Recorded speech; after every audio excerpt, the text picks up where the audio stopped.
Respeitável público, quem nunca sonhou quando criança em ter nascido numa família de circo? Pois de uns anos para cá, muitos jovens que não nasceram no circo realizaram esse sonho e formaram a sua própria família circense. Seja com a tradicional ou com a nova família de circo, o espetáculo não pode parar e continua fazendo muitas crianças, pequenas e grandes, sorrirem.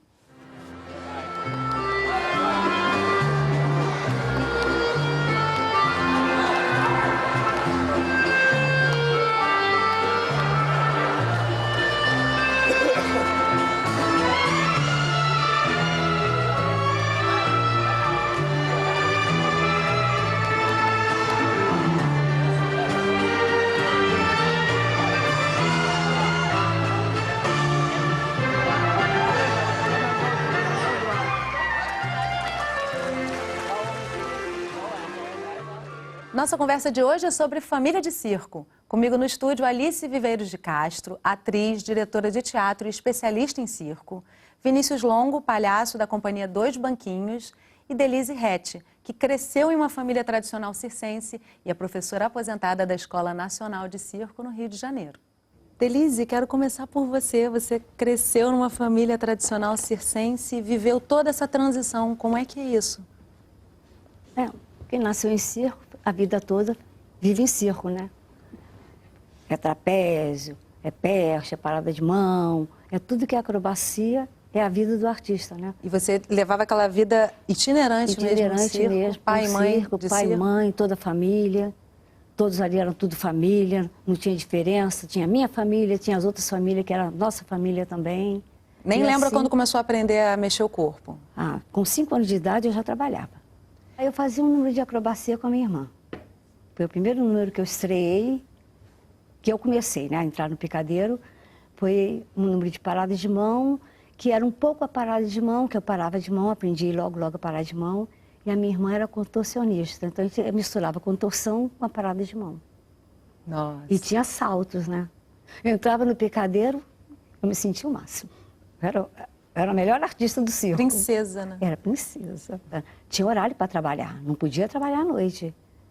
Até umas 8 horas você podia ficar no picadeiro. Depois não. Então a gente trabalhava muito nas matinês. Quando não trabalhava, a gente chorava, porque a gente queria trabalhar de qualquer jeito. A gente chorava. Por que não vai no nosso número hoje? Não dá, o programa está cumprido, tem que diminuir. Ué, tira um, coloca a gente. Então era assim, a gente chorava para entrar no picadeiro. O artista é assim, né? Então foi criado assim. Então para mim o circo era tudo. Teve um preconceitozinho aí no comecinho, quando começaram a surgir as escolas, tipo assim, vão acabar com a tradição? Um pouco. Olhou um pouquinho torto? Pensava, será que vai acabar a tradição? Porque dali para frente era melhorar, né? Sentia que ia melhorar. Mas ia acabar, mas não acabou não. Ao contrário, começou. Que bom, né? E a Alice, no caso, acrobata mental. De onde é que vem essa denominação, acrobata mental? É porque era difícil explicar para as pessoas o que eu fazia no circo. Porque eu não, infelizmente, até frequentei a escola lá alguns meses, cheguei a dar uns saltitos lá um tempo, mas eu já era mais velha, enfim, já não tinha o corpo preparado. Talvez até pudesse, outras pessoas seguiram da minha idade mesmo os caminhos que a vida traz para a gente, né? Mas eu me apaixonei completamente. Eu entrei ali e eu vinha do Sindicato dos Artistas, eu tinha também um contato com Fred Vilar, que era o parceiro do Carequinha, né? Pessoas que lutavam pela história do circo. Eu comecei por esse lado, para apoiar o circo. Me chocava muito ver que todo mundo adora circo, todo mundo acha circo lindo, mas na hora de dar dinheiro, na hora de dar um bom terreno, na hora de tratar bem o circense, isso não acontecia e não acontece. Melhorou, vamos dizer assim, já foi pior. Mas ainda, se a gente comparar, por exemplo, a importância que o circo tem na cultura nacional, o fato de que ele está presente em todas as cidades do Brasil, no imaginário de todos nós, que ele é parte da nossa cultura, que ele é parte da nossa história, que ele é vivo hoje e nós temos uma tradição enorme. Aí você não tem condição, o que é dado para o cinema, o que é dado para o teatro, o que é dado para a dança, você vai comparar o que o circo ganha. É isso mesmo, Vinícius. Você, no caso, trabalha num circo sem lona. Isso. Quando é que é se pensar num circo sem lona tradicional? Como é que você sente isso? Existe esse incentivo? A companhia existe há 6 anos e a gente já nasceu desse lugar de muita crise, né? no circo, onde conseguir uma lona de circo era impossível. A gente está começando, não tinha dinheiro, não tinha nem espaço para colocar a lona. Então, eu comecei a minha trajetória de vida como artista de rua. Eu trabalhava as pessoas na rua, trabalhava em mesas de bares, nas ruas e tal. E eu tinha muita resistência por parte dos gerentes de mesa que não deixavam eu trabalhar, mas estava na rua. Por que eu não podia fazer o trabalho? E aí, quando eu conversei com um mestre, ele palhaço na época, ele falou assim, aquele público é seu? Aquele público é do bar, o bar estava sentado ali. Então, com o compartimento que você estiver na rua e você abrir sua própria roda, aquele público vai ser seu, você pode fazer o que você quiser. Aí eu tentei, experimentei, me apaixonei e nunca mais quis parar de fazer. Quem foi esse mestre? Foi o Márcio Libar. Márcio Libar, tá. Foi. Essa paixão me parece que Que é exatamente... interessante isso que ele te disse. Sim. Né? O público do bar está no bar, você vai ter que conquistar o seu público. É. Essa Legal. paixão parece que é exatamente o que contamina. A gente ouviu alguns circenses no decorrer da produção do programa e realmente é uma coisa apaixonante. Agora eu pergunto a vocês, circo é coisa de família? É, absolutamente. Antes, agora e no futuro E será sempre será? sempre. Por que, Denise? Qual é a essência disso? É porque é uma arte diferente. É uma arte que você tem que amar muito, entendeu? E você amando aquela arte, você amando a ser artista, isso aí influencia em tudo, porque o circo ele tem uma atração. Você está aprendendo, daí não tem aquele negócio da pessoa falar assim, deixa a pessoa sozinha, não. Ele vai e ajuda, ensina. Então, aquilo ali une as pessoas, está entendendo? E cria, você se conhece, não existe aquele falar assim, ele é uma família e eu sou outra, não. Ali é uma família só. Então, só para confirmar isso e para provar, inclusive, que eu também sou de família de circo, quero Pois é. apresentar para vocês a minha irmã. Vocês já conhecem, né? Oh, muito. Apresentar para todo mundo que está assistindo o Pois é. programa, minha irmã e meu cunhado.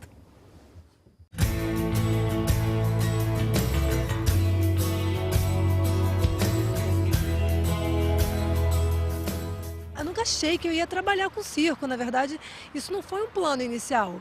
Eu queria fazer circo, que aquilo era uma profissão muito longe de mim, na idade, estava com 16 anos na época, achar que eu iria fazer circo. Eu estava fazendo saltos acrobáticos, jogando capoeira, na verdade, e um domador de urso me viu. Na época, o Circo Tiani estava aqui no Rio de Janeiro, então ele me indicou para ir no Circo Tiani. Chegou lá, eu encontrei uma pessoa que conhecia o diretor daqui da Escola Nacional de Circo da Praça da Bandeira. Aí nessa ele me indicou para vir treinar aqui na escola. Eu me formei em 86, entrei em 82. E parte da minha família entrou junto também. Pouco a pouco foram entrando mais irmãos, a metade da família entrou e a metade está aí trabalhando com circo até hoje. Se eu falar que eu tô bom, eu não tô bom. Se eu falar que eu tô bom, aí vai ser mentira minha.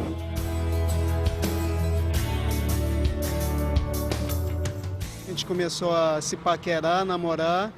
E quando a gente menos esperava, a gente estava trabalhando junto, dividindo o mesmo espaço no Picadeiro, assim, eu e ela, e viajando com o circo. A gente foi para o Festival de Demã, depois ela foi comigo para o Cirque du Soleil, depois a gente trabalhou em alguns circos aqui no Brasil, como Le Cirque, como Circo Bartolo, como outros circos que pintaram por aqui. Quando você trabalha com o seu corpo, e isso envolve uma questão de risco, é muito bom você estar perto de alguém que você confia. O grande diferencial de você fazer um trabalho desses com alguém que você ama, que você sabe que te ama, é que existe um nível de confiança que é maior. Existe uma possibilidade de você poder, em algum momento, dizer, olha, assim é melhor para mim, sem que isso cause um constrangimento. Um tem que segurar o outro pelas mãos para não deixar cair, levantar, jogar para cima. Então, isso faz com que a gente fortaleça ainda mais o nosso laço, tanto o nosso relacionamento como pessoas casadas, como pessoas que um depende do outro, um confia no outro, que realmente sem isso fica difícil você trabalhar com o seu corpo.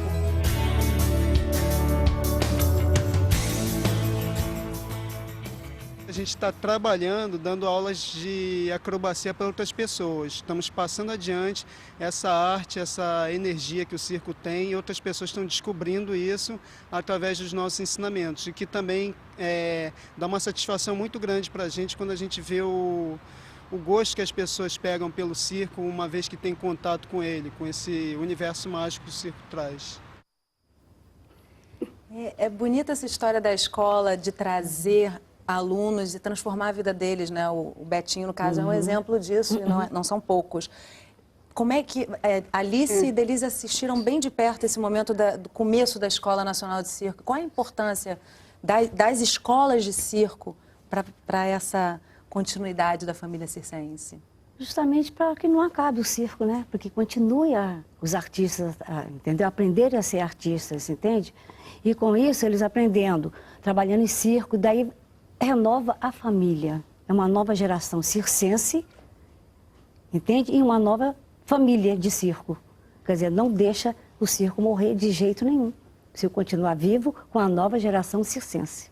Acho interessante se a gente pensar que todas as artes, enfim, e aí artes, vamos entrar também nos artífices, historicamente eram todos familiares. Quer dizer, um sapateiro era uma guilda, era uma família de sapateiros. Você queria ser sapateiro, você ia ter que trabalhar com o mestre, você ia aprender. E assim vai adiante, quer dizer, um músico, um artista de teatro. Na verdade, até era mais comum você ter esse artista completo que o circo tem, que mantém, né? No circo cabe tudo. O circo é um picadeiro generoso. Se você é músico, você pode estar no circo. Se você dança, você vai estar no circo. Cabe tudo dentro daquele picadeiro. E, assim, o circo foi talvez uma das últimas artes a ter a escola, a ter essa instituição onde você pode aprender circo. E o que é interessante é que praticamente no mundo inteiro, né, essas escolas sempre ficou muito claro que você tinha que ter a tradição dentro dela. Você tem, por exemplo, o caso da Escola Nacional de Circo. Foi fundada por uma família circense da maior importância, que é a família Limecha, né? Uma família que tinha toda uma história grande. E os professores, você vai ver o nome de cada professor da escola, durante 20 anos da escola, todos traziam em si gerações e gerações de circo. Então, você tem uma aula, por exemplo, o caso da Bruma, do Beto, de tantos outros artistas que estão aí pelo mundo todo. Ter aula com Denisier não é só uma questão técnica. O circo não é só dizer, então tá, então você pega aqui, bota a mão aqui, sobe aqui no tecido, vira no trapézio. Como é que receber a tradição também, né? Vem tudo junto. Vinícius, onde é que você aprendeu a arte circense? Eu aprendi diretamente com os mestres. Eu acho que o ofício do palhaço é um ofício que está no mundo inteiro. E hoje o palhaço ele já se difundiu sobre milhares de formas de fazer. A Alice até tem um livro lindo que eu estava conversando com ela sobre o elogio da bobagem, que ela disseca muito dos palhaços, mas existem muitos mais outros tipos de palhaço.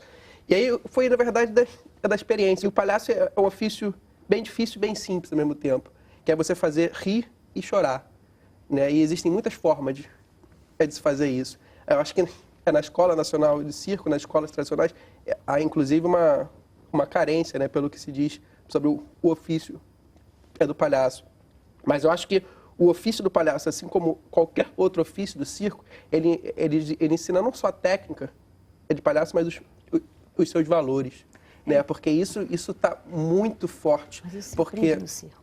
Porque quando você aprende os valores, você pode fazer a qualquer momento e a qualquer hora. E passar adiante também, né? Você não precisa estar necessariamente dentro de um picadeiro. Você pode invadir o mundo todo, você pode entrar onde você quiser e você pode fazer o circo como o lugar que ele sempre foi, desse lugar da excentricidade, desse lugar do mágico. E que bom que é itinerante, né? Porque aí chega a todos os lugares. Isso acontece no circo, engraçado o que ele está falando. Ele aprendeu, ele dá o nome professores, porque palhaço ninguém ensina.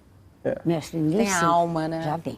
Mas acontece que tem muitos que entravam no circo, às vezes olhava para uma garota, entrava por interesse, mas no fim ele não encontrava um campo aberto, então ele ficava na dele.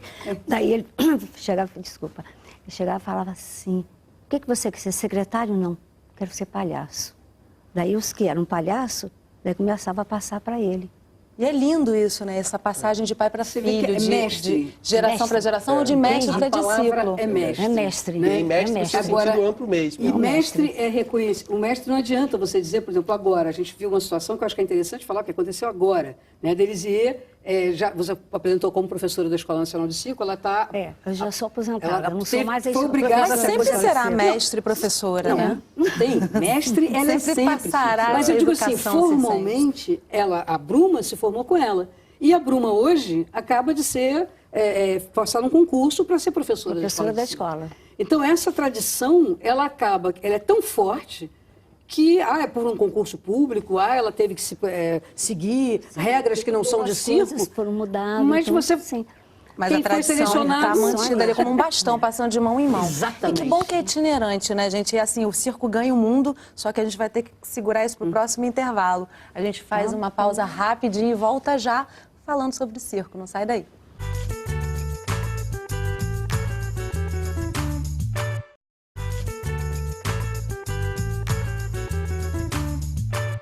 Estamos de volta conversando sobre família de circo. Comigo no estúdio a Delisier, a Alice Viveiros de Castro e o Vinícius. Palhaço?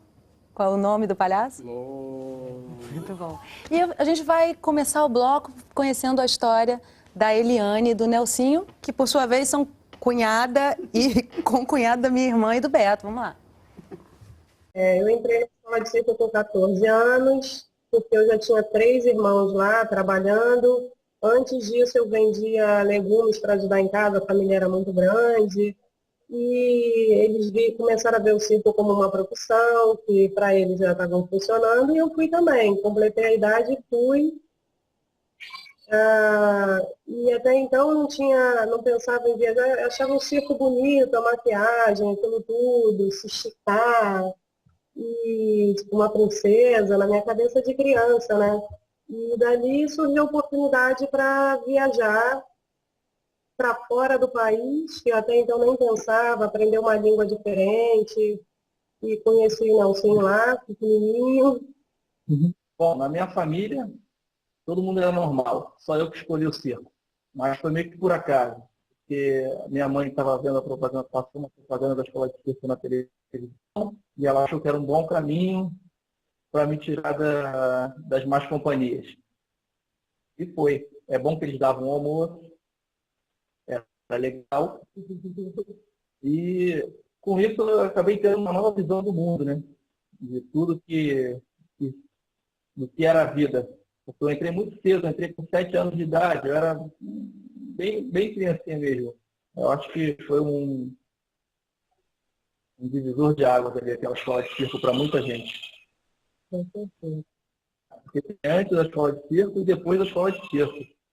Depois que você entra, não tem como sair. Na vida da maioria dos alunos. É o que todo mundo sente. É a magia do circo que toma conta. Sobre as crianças, eu acho que já acontece meio que automático. É o que eles vivem o tempo inteiro, é a nossa realidade. É trocando de cidade, indo para outro trabalho, indo para o circo, indo para o teatro. Mudando de escola. Mudando de escola. No nosso caso, não, que a gente foi para a escola de circo depois, mas eles já nasceram no nosso ritmo, né, de viagem, trabalho. Do que fazer. Então, é meio que automático. Eles falam algumas coisas assim que eu chego a ficar até arrepiada, assim. Por exemplo, quando ele fala que a magia do circo toma conta da gente e que é um divisor de águas para muitos alunos, né? E falam com muita naturalidade, né, que trabalhavam crianças ainda para ajudar em casa e de repente a escola abriu a oportunidade de se ter uma outra vida. E eles estão na Alemanha agora, né? É isso que eu já dizer isso. Incrível. Eles estão na Alemanha, ela falou aprender outra língua, quer dizer... Estão há mais de 10 anos fazendo isso. Né? Direto, né? Há uma corrente grande, foi um mercado que se abriu aqui através da escola de circo e que hoje você tem uma galera, sei lá quantos são, que vão a parques, eles recebem muito bem os artistas brasileiros. Faz eles também gostar do circo, da profissão, que eles entram e ficam naquela indecisão. Fico ou não fico? É o modo como eles são, praticamente a palavra certa, criado ali na escola. Entende? Eles são tratados como nós éramos tratados também. Como é que vocês eram tratados? Ninguém forçava a ser artista. Você quer fazer, faz. Era natural. Era natural. Entende? E o que acontecia com eles era isso. E aí eles ele entraram fala ali para aprender. Ele cita que ele era o único que não era normal na família. Ou seja, na verdade, o artista circense é muito especial. Né? Não é normal, ele é muito especial. Alguém que tenha esse espírito. Primeiro, é uma coisa assim, não é fácil. Isso é uma vantagem também muito grande.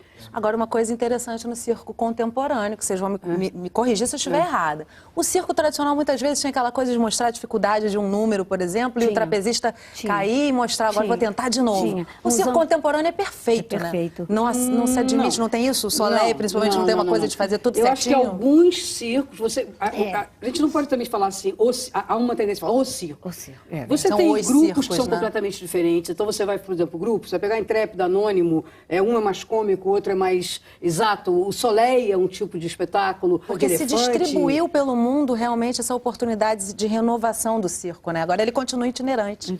Essa marca de ser itinerante, no futuro, né? ele vai deixar de ser itinerante assim, Será? de rua, vai trabalhar mesmo dentro de uma lona. Eu não sei. Eu acho que ele nunca vai deixar de ter. Aí é uma questão de. Porque, assim, historicamente, você tem o circo. Esse momento em que o circo se junta, né? Que vira um picadeiro, que é 1776, 70 e pouco, onde você tem a criação do circo como um picadeiro. Mas você sempre teve o artista, você sempre teve contorcionista, sempre teve malabarista, sempre teve equilibristas, palhaços, trapezistas, todas as paradistas, né? Tem muitas imagens antigas. Um artista, ser bom artista, tem que ser paradista. Primeira coisa, equilíbrio. Primeira coisa, equilíbrio. Isso é a primeira coisa que a criança aprende. Se você fizer isso, e você vai poder aprender outra coisa. E o palhaço, no caso, qual é a principal? Influencia. Isso influencia o palhaço também. Porque ele também é criativo. Ele pode usar um aparelho sem saber até ser um trapezista. Até para fazer errado, brincar de fazer errado, ele tem que saber. Fazer errado, que é para não se arriscar. Então ele pode aprender tudo. Não ser um bom trapezista, não ser um trapezista, não ser equilibrista, mas aprender, fazer aquilo com responsabilidade, que a pessoa fala, ele fez errado. Mas errado profissionalmente. Aprendeu a fazer tudo certinho. Eu acho que a função do palhaço hoje ela está nesse como o palhaço é essa flor do circo, né, que expande todos os limites do circo. Acho que ele tem uma função muito maior de ter desse aspecto social. Por exemplo, a gente vive hoje um mundo muito não tolerante. Se você errar, você vai ser responsabilizado pelo seu erro, não sei o quê. A gente faz um espetáculo que a gente erra o tempo todo. E qual é a diferença entre nós, palhaços, e qualquer outro funcionário, os bombeiros, os policiais? Quando eles saem de casa, eles não vestem o figurino dele, eles não vão pra rua. Eles só não podem ser engraçados, não se toleram, mas eles também erram. Mas a maioria das pessoas não tem muita tolerância ao erro das outras pessoas. Mas quando a gente erra, todo mundo ri, todo mundo se diverte. Eu considero isso como um privilégio. E aí, quando você fala por aspecto da família, que a gente está conversando aqui, é justamente isso, assim. Eu acho que o palhaço traz essa função social de que o circo todo tem. Na verdade, quando algum trapezista erra, ele não é culpado por ele estar errado. As pessoas vão lá, dão força para ele tenta de novo e tenta se dar todo o aporte familiar que qualquer outra arte forte tem. Por exemplo, a gente vai estudar a história das famílias tradicionais, você vai ver as pessoas de repente, não, mas fulano era da família tal, aí você vai ver lá, não era filho do cara. Não, ele foi criado por aquela família, ele era daquela família. Então, para mim, a noção de família é quem é que te dá teu valor, teus valores, tua moral, de repente é um mestre, de repente alguém que te recebe em casa, que te recebe... E o picadeiro é uma grande casa, né? O circo não à toa, que é um...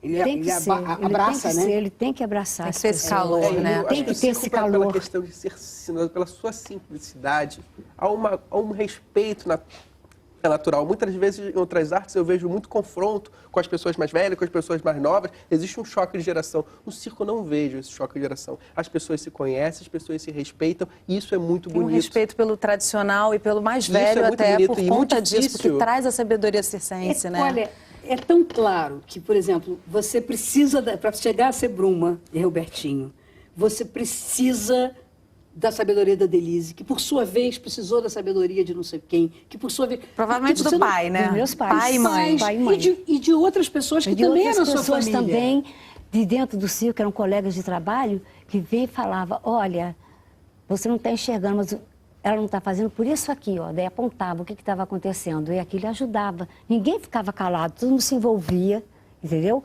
Pedia licença para também ajudar o ensino. Uma família ensinava a outra. Agora, a gente está terminando, está chegando no finalzinho do programa, eu queria voltar lá para o começo, trazendo até uma fala que eu vi do Luiz Olimecha na época que a Escola Nacional de Circo estava sendo fundada, e um repórter perguntou para ele o seguinte, você tem noção de que você está mudando o rumo da história do circo, que você pode estar acabando com uma tradição? E ele responde, eu tenho certeza de que eu estou mantendo essa tradição viva. Eu queria que você comentasse isso, Denise, e trouxesse um pouquinho mais da sua história, porque essa história tradicional circense é tão bonita, né? Que essência você trouxe com você? Eu trouxe tudo que era de bom que existe no circo, modéstia à parte, tudo que era de bom. Ensinar o artista, ensinar ele a ser boa pessoa, isso é importantíssimo. E você viajou o mundo todo com o circo, o mundo né? todo, com gente diferente, entendeu? Ensinar a respeitar quem quer que seja, do pequenino até o outro. Isso aí existe, tem que existir dentro do circo. E o Luiz Olimecha estava certo? Estava certíssimo. Na colocação dele? Estava certíssimo. E para você, Alice, para onde que vai o circo? Eu acho que o circo é inerente ao ser humano. Eu tenho uma pesquisa que mostra imagens na pré-história, aliás, as imagens mais antigas de circo do mundo estão no Brasil, no Piauí, na Serra da Capivara, né, onde as pessoas já faziam acrobacia, já faziam colunas, já faziam... Está lá, pintura rupestre, 27 mil anos atrás. Por quê? Porque o circo é a arte da perícia, é a arte do... Eu faço alguma coisa que ninguém faz. Olha só, olha para mim como é que eu sou capaz de me pendurar, de virar, olha para mim como eu sou capaz de fazer você rir. Eu sou capaz de fazer você sair do teu lugar, né? Então, isso é inerente à humanidade. Gente, eu quero agradecer muito. Linda conversa. Realmente o circo sempre envolve essa beleza, né? Sempre envolve o brilho, a grandeza, a cor. O circo me lembra a cor. E eu acho que foi muito bom conversar com vocês e ouvir essas histórias todas. Eu queria que tivesse muito mais tempo, né? Porque é muita história mesmo. Muito obrigada, Alice, Denise, Vinícius. Obrigada pela presença de vocês. E obrigada a você que acompanhou o programa pela TV ou pela internet. O que você está esperando para trazer a sua família para essa conversa? Manda um vídeo, um depoimento, uma sugestão. A gente está te esperando para o nosso próximo programa. Até lá!